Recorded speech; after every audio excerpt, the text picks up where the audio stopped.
October 1347, Messina, Sicily. A merchant ship from Crimea enters the port. Ships like this connected Sicily with the Black Sea, Kaffa, and Genoese trade. At first, no one sees anything unusual. For a port, it is just another ship after a long journey. But there is no movement on deck. No one asks for a berth. No one calls out from the rail. No one answers from the ship. Only one silhouette near the side. And the closer the ship comes to the pier, the clearer it becomes. There is something wrong with it. Too quiet. And at the moment one man comes down from the ship, no one understands yet.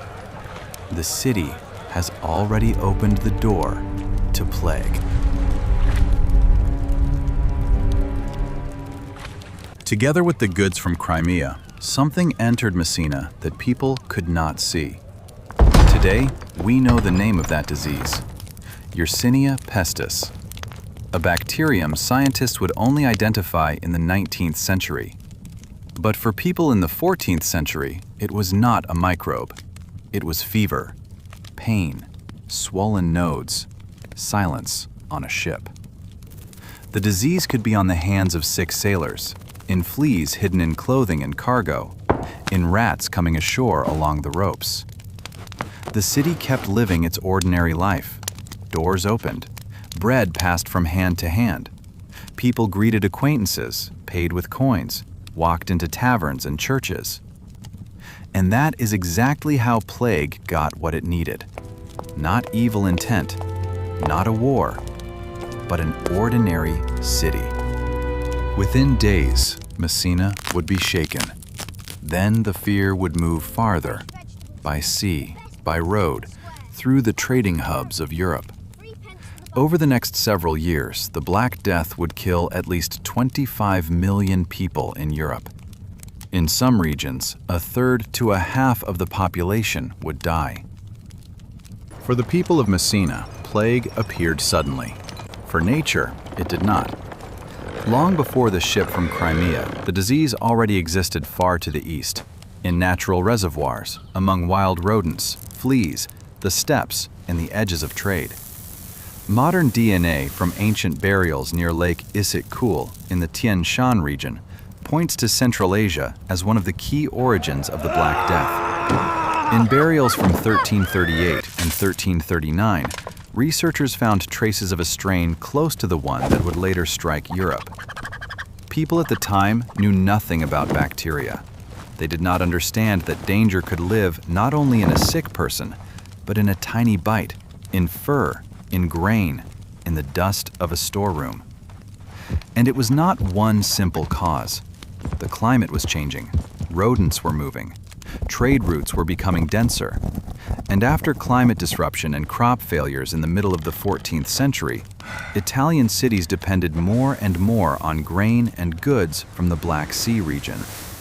Merchants carried cloth, hides, grain, and furs. Caravans moved from one stop to the next. Goods passed from hand to hand, from cart to warehouse, from warehouse back onto the road. Plague did not move toward Europe like an army.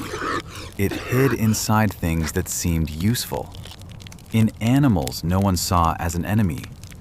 In routes that had linked east and west for centuries. But the disease needed a major junction, a place where steppe, trade, fortress, and sea came together. That place was Kaffa, Crimea, 1346. It was a Genoese trading fortress on the Black Sea. Today, it is part of Feodosia. Back then, it was one of the key junctions where goods from the steppe and the east moved toward the Mediterranean. And this is where war arrived. Kaffa was besieged by the forces of the Golden Horde. Their ruler was Khan Janibeg. For him, this was not a random fortress.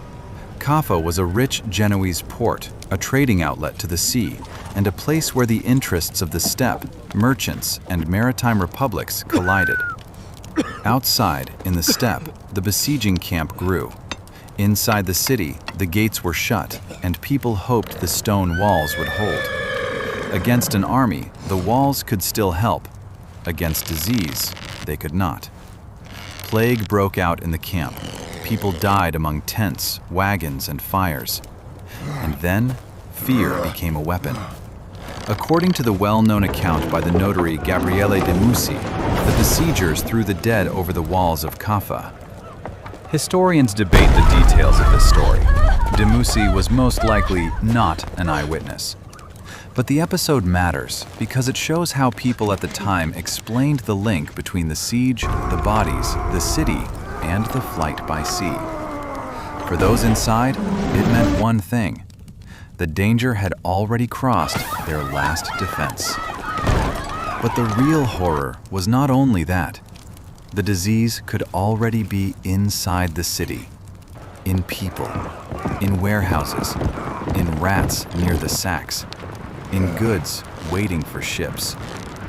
When the Genoese began to flee, the sea seemed like the only way out. Merchants, sailors, families, the sick, and those still able to walk went aboard. They loaded cloth, furs, grain, and chests.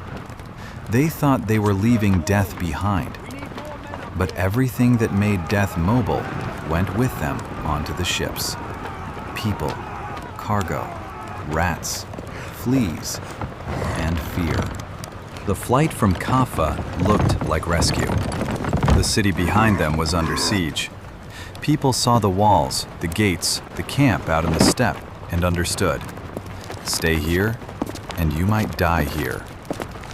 A ship looked like a way out. On the pier, merchants, sailors, families, and servants pushed through the crowd. Chests, sacks of grain, furs, cloth, and barrels of water were carried aboard. Everyone wanted to take at least some part of their old life with them. But along with the people, something else went onto the ship. Something no one counted as cargo. Rats hid near the sacks. Fleas stayed in wool, clothing, and folds of fabric. Sick people went down into the hold beside the healthy. What matters is not only the legend of bodies thrown over the walls. What matters is the whole system. Siege, fear, trade, grain, people, ships, and the route from Crimea to the Mediterranean. On land, you could still step away, close a door, move to another street. At sea, there was nowhere to go. The gangplank was raised, the hatch was shut. The ship pulled away from Kaffa. At first, people thought they had escaped the trap, but very quickly, the ship itself became the trap. Shared water, one deck, one hold. The same ropes, cups, barrels, and rails touched again and again. The ships did not leave Crimea empty. They carried fear, people, goods, and disease.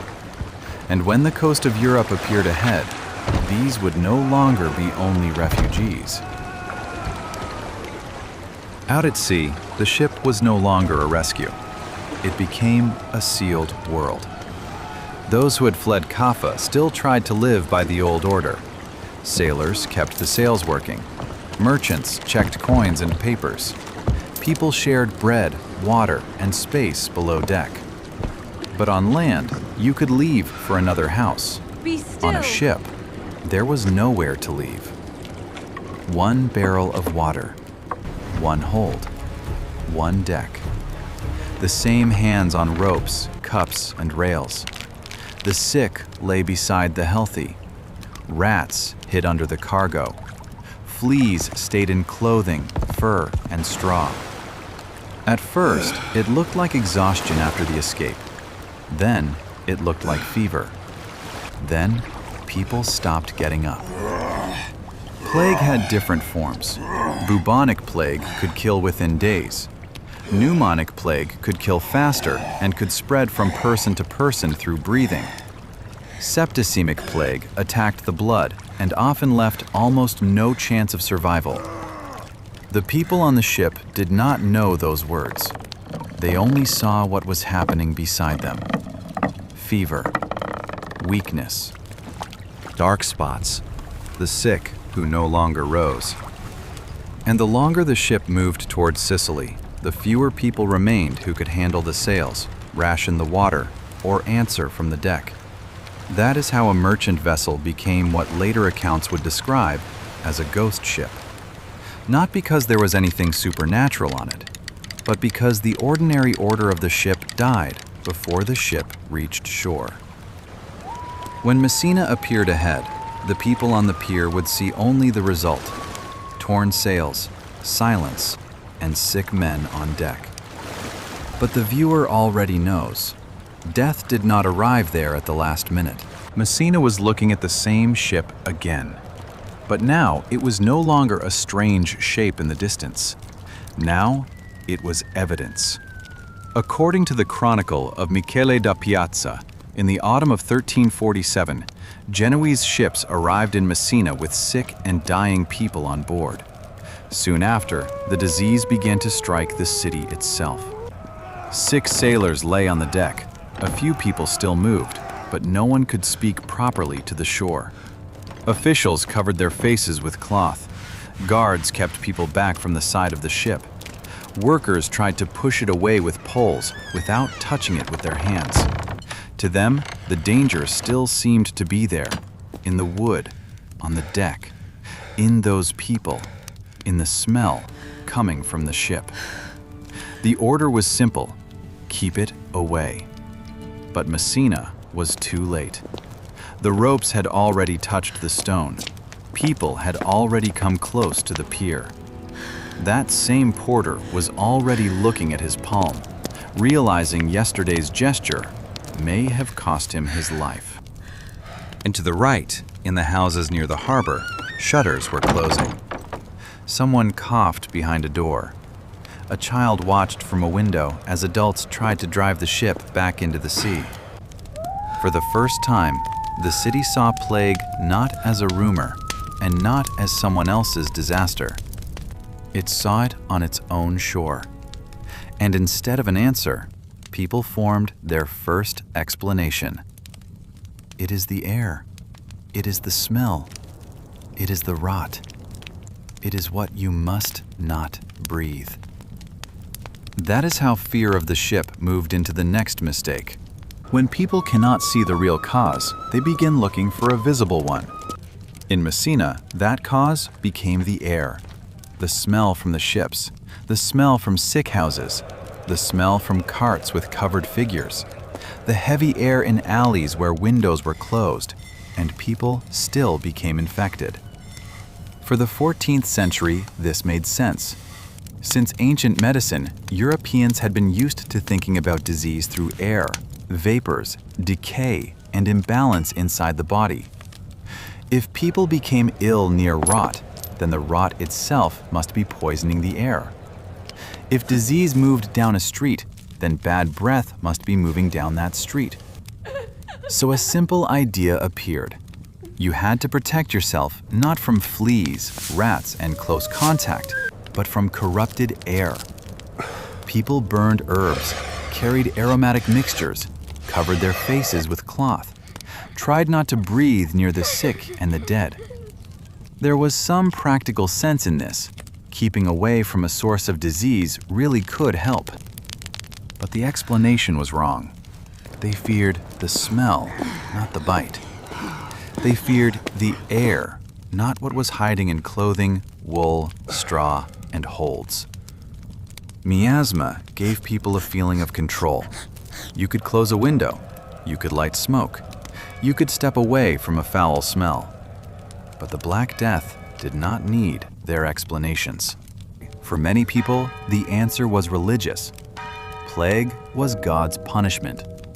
The city was being punished for sin, and salvation had to come through repentance. Crowds gathered in squares. People prayed, fell to their knees, begged for forgiveness. Across Europe, flagellants moved along the roads. Groups of people who publicly whipped themselves, showing that they accepted punishment on their own bodies. These movements grew especially strong in the middle of the 14th century, when fear of plague became widespread. It gave people a sense of meaning. Pain became a ritual.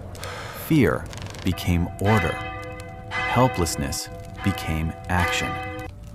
But the disease did not stop. And then, beside prayer, came anger. If God had punished the city, then someone had to be guilty. A stranger, a neighbor, the poor, the rich. Someone who prayed differently. Someone who lived apart. In some cities, the search for blame turned into violence. Jewish communities were accused especially often. People claimed they had poisoned wells or plotted in secret. These accusations were false, but under panic, they led to pogroms and mass killings. This did not explain the disease, but it gave the crowd a target. People stopped looking at plague and started looking at each other. That made the wrong explanation even more dangerous. It did not stop the disease. It split the city apart. And while some prayed in the square, others were already closing their shutters from the inside. After prayers and the search for the guilty, part of the city chose another answer: to shut itself away. In the wealthy houses of Messina, shutters were locked from the inside. Guards were placed at doors. Servants were sent out for water, bread, and news, so the owners would go outside less often. The rich had what most people did not: space, supplies, money, and people who could take risks for them. They bought expensive herbs, burned incense, held aromatic mixtures near their faces. A private physician might speak of bad air, clean rooms, proper food, and rest. Sometimes this helped by accident, not because perfumes cured plague, but because a closed door and fewer meetings could reduce the risk. But money did not give them the most important thing: an understanding of the cause. When a family packed its chests and prepared a cart, servants went with them, along with clothing, sacks, fabrics, sick relatives, and rats hidden near the cargo. They were trying to separate themselves from the city, but they could carry away the same disease they were fleeing. So wealth did not give salvation. It gave choice. The poor did not have a separate house outside the city. They did not have supplies for months. They did not have servants to send in their place. They did not have a doctor at the door or a cart ready to leave before dawn. They stayed where the disease was already moving every day, in crowded rooms, in markets, in lines for bread, at wells, in church shelters where the sick, the hungry, and those with nowhere else to go lay side by side. For the rich, isolation was a solution. For the poor, it was a luxury.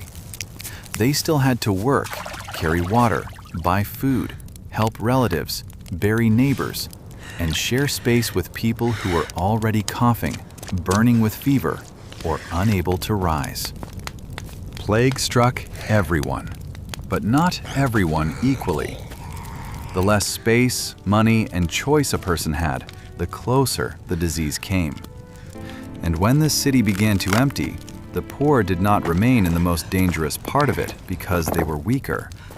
They remained because they had fewer ways out, because for them, the door could not stay closed. Doctors in the 14th century were not stupid.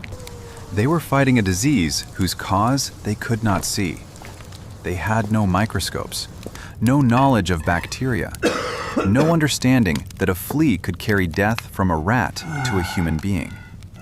They looked at what was in front of them: fever, swollen nodes, black marks on the skin, weakness, delirium, smell, death within days. And they tried to explain it with what they knew: the balance of fluids in the body, bad air, the position of the stars, God's punishment, spoiled food. Treatment often looked more terrifying than the disease: bloodletting, cauterizing, cutting open buboes, herbs, vinegar, smoke, prayers, and advice to avoid bad air. Sometimes a doctor could do something useful by accident, not coming too close, airing out a house, burning contaminated things, separating the sick. But this was not precise understanding. The bacterium Yersinia pestis would only be identified by Alexander Yersin in 1894 during a plague outbreak in Hong Kong. The link between plague and fleas would be shown experimentally even later, at the end of the 19th century. For 14th century doctors, all of that belonged to an invisible future. They were trying to find safety in the dark. And the worst part was that people could see medicine falling behind. A doctor entered a house. Then he became sick himself, or disappeared, or refused to go to the next patient. After doctors failed, people did not suddenly become wiser. They were still wrong about the cause. They thought about bad air, about smell, about infected rooms, about the danger of crowds, explained not through bacteria, but through fear and rumor. But sometimes the wrong cause led to the right action. Someone locked a door and met fewer people. Someone kept a sick person out of a shared hall. Someone burned clothing and straw after a death. Someone kept a ship farther from the pier. They may have thought they were protecting themselves from the air. In reality, they were sometimes breaking the routes the disease used. Hands, objects, crowded rooms, dirty cloth, a shared hold, a shared table. This was not a victory for science. It was experience, bought with fear. People noticed a simple thing. Where there were fewer entrances, fewer guests, and fewer shared objects, death sometimes came later. Not always, not to everyone, not by rules they understood, but often enough for separate decisions to start forming a new logic. A closed door, an empty hall, a ship kept at a distance, gates not opened at once. Europe still did not understand plague. From these accidental decisions, one main rule gradually emerged. Do not try to treat everyone first. First, stop movement. If a ship came from an infected place, it could not be allowed straight to the pier. If a person had been near the sick, they could not return straight into the crowd. If a city heard of plague on the road, its gates could not open as usual. That sounds simple now, but for the Middle Ages, it struck at the structure of life itself. Trade depended on movement. A port depended on ships. A city depended on people who arrived, sold, bought, slept, and moved on. Quarantine broke that order. It said, stop first. Wait. Do not enter. Do not unload cargo. Do not come ashore. In Dubrovnik, then Ragusa, one of the earliest known isolation rules for arrivals from infected places appeared in 1377. At first, it meant 30 days of waiting. Later, in some Italian ports, the period became 40 days, quarantena. People still did not understand bacteria or fleas, but they had begun to understand something else. Disease arrived with movement, with ships, with caravans, with refugees, with objects that passed through too many hands. So the answer was not prayer and not smoke. It was distance, time, and a ban on entry. That is how fear began to turn into a rule. And now, the image everyone remembers. Black clothing, a wide hat, a long beak instead of a face. For many people, this is the main symbol of the Black Death. But in 1347, doctors in masks like that were not walking through Messina. The classic plague doctor with the beak is a later image. It is usually linked to the early modern period, especially to outbreaks in the 17th century, not to the first wave of the Black Death in the 14th century. The beak was not decoration. Inside it, doctors placed aromatic herbs, spices, sponges soaked in vinegar, anything they thought might protect them from miasma. The logic was wrong. But again, there was a trace of practical sense. The mask, heavy clothing, and distance at least separated the doctor from the sick. The problem is different. When we imagine the Black Death only through the plague doctor, we see a powerful symbol and lose the real story. In Messina, the main things were not beaks. They were ships, ropes, rats, fleas, cargo, hands, doors that opened too early. The plague doctor became the face of epidemic later. After the Black Death, Europe did not return to its old state. Too many places were left empty. Fields stood without workers, workshops without craftsmen, ports without sailors, churches without priests, houses without the families who had lived in them before the plague. A huge share of Europe's population died. The usual figure is at least 25 million dead. Some estimates put the loss at a third to a half of the people in Europe. But plague changed more than the number of the living. It changed the value of a human being. There were fewer workers. There was still plenty of land, and someone who had once seemed almost replaceable could now demand more. For labor, for service, for the right to leave a master. The old order did not collapse in a single day, but it cracked. Cities began to look differently at ships, gates, roads, and strangers. Trade was still necessary, but now every route could seem dangerous. People still did not know about bacteria, but they had learned something else. Death could come not with a sword and not with an army. It could come with bread, with a coin, with a rope, with cargo, with a person you simply let through the door.